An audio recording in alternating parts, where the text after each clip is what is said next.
Assalamualaikum warahmatullahi wabarakatuh. Perkenalkan, nama saya Anggi Anggreni Putri, NIM 2010513007 dari kelas Teori Ekonomi Mikro 2, kelas E2. Di sini saya akan menjelaskan tentang perbedaan model Carnot dan model Stackelberg.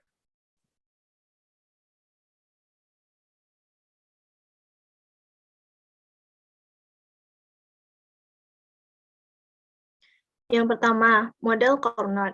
Model Carnot menghasilkan hasil yang logis. Dalam jangka panjang, harga dan output stabil. Dalam artian, tidak ada kemungkinan perubahan output atau harga yang akan membuat perusahaan lebih baik. Model ini mengasumsikan bahwa perusahaan memutuskan secara independen tingkat produksi yang memaksimalkan laba. Maksudnya adalah mereka tidak tergantung kepada berapa banyak pesaing produksi. Asumsi dasar model Carnot. Dalam model ini, perusahaan menghasilkan produk yang homogen. Mereka berupaya untuk memaksimalkan keuntungan dengan memilih berapa banyak yang akan diproduksi. Oleh karena itu, dalam struktur pasar ini, basis persaingannya adalah jumlah output yang dihasilkan. Semua perusahaan memilih output secara bersamaan dan mengambil sesuai dengan jumlah pesaing-pesaingnya, dan mereka mengasumsikan output pesaing tidak berubah. Adapun asumsi lainnya adalah perusahaan tidak dapat berkolusi atau membentuk kartel. Mereka juga memiliki pandangan yang sama tentang permintaan pasar dan terbiasa dengan biaya operasi pesaing.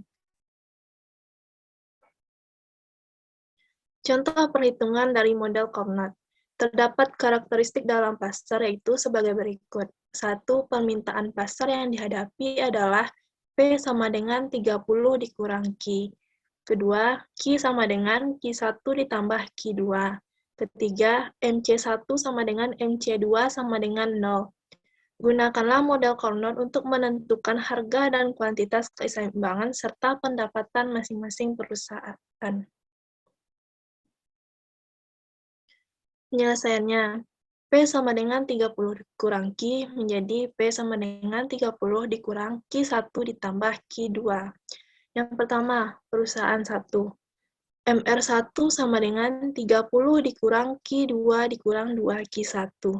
Keadaan optimalnya adalah MR disama dengan MC, yaitu 30 dikurang Q2 dikurang 2Q1 sama dengan 0. Kurva reaksinya adalah Q1 sama dengan 15 dikurang 0,5 Q2. Perusahaan 2, dengan cara yang sama, yaitu kurva reaksinya adalah Q2 sama dengan 15 dikurang 0,5 Q1. Carnot-Nash equilibrium-nya. Perpotongan kurva reaksi 15 dikurang 0,5 Q2 sama dengan 30 dikurang 2 Q2 menjadi Q2 sama dengan 0, Q1 sama dengan 0, dan P sama dengan 0. Sehingga total revenue tiap perusahaan adalah P dikali Q, yaitu PQ sama dengan 100. Yang kedua ada model Stackelberg. Model ini mengasumsikan ada satu perusahaan yang menjadi pemimpin pasar dan sisanya adalah pengikut. Pemimpin diasumsikan bertindak secara strategis, memilih strategi yang memperhitungkan reaksi yang diharapkan pengikut. Pengikut dianggap bertindak tidak strategis, bereaksi terhadap strategi pemimpin tetapi tidak mampu mengantisipasi reaksi pemimpin.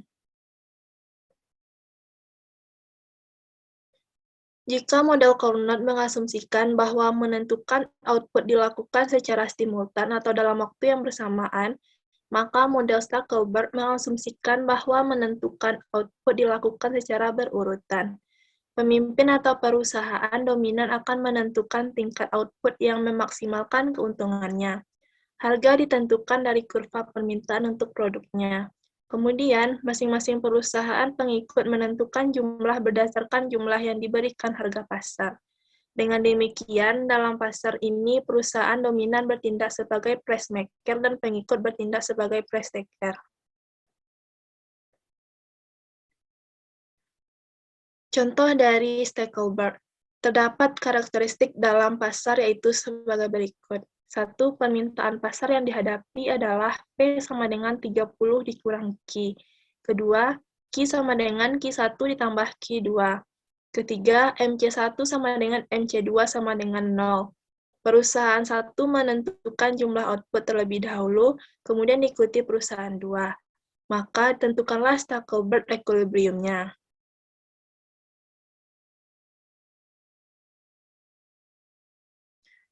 Perusahaan 1 akan memperhitungkan reaksi perusahaan 2 setelah perusahaan 1 menentukan jumlah output. Reaksi perusahaan 2 adalah best response atau reaction curve. Dengan perhitungan yang sama dengan Carnot, best response-nya adalah Q2 sama dengan 15 dikurang 0,5 Q1. Ini akan digunakan sebagai dasar bagi perusahaan 1 untuk menentukan jumlah output-nya. Penyelesaiannya adalah, diketahui permintaan pasarnya adalah P sama dengan 30 kurang Q. Sama perusahaan 1. P sama dengan 30 dikurang Q1 dikurang Q2. P sama dengan 30 dikurang Q1 dikurang 15 dikurang 0,5 Q1. Sehingga P-nya adalah 15 dikurang 0,5 Q1 dan MR1 sama dengan 15 dikurang Q1.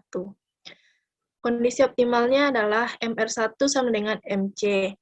15 dikurang Q1 sama dengan 0, maka Q1 sama dengan 15. Untuk perusahaan 2, best response-nya adalah Q2 sama dengan 15 dikurang 0,5 Q1.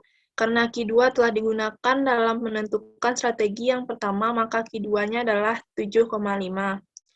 Maka harga sama dengan 30 dikurang 22,5 sama dengan 7,5. Baiklah, terima kasih telah mengikuti dari awal hingga akhir. Apabila ada kesalahan, saya mohon maaf.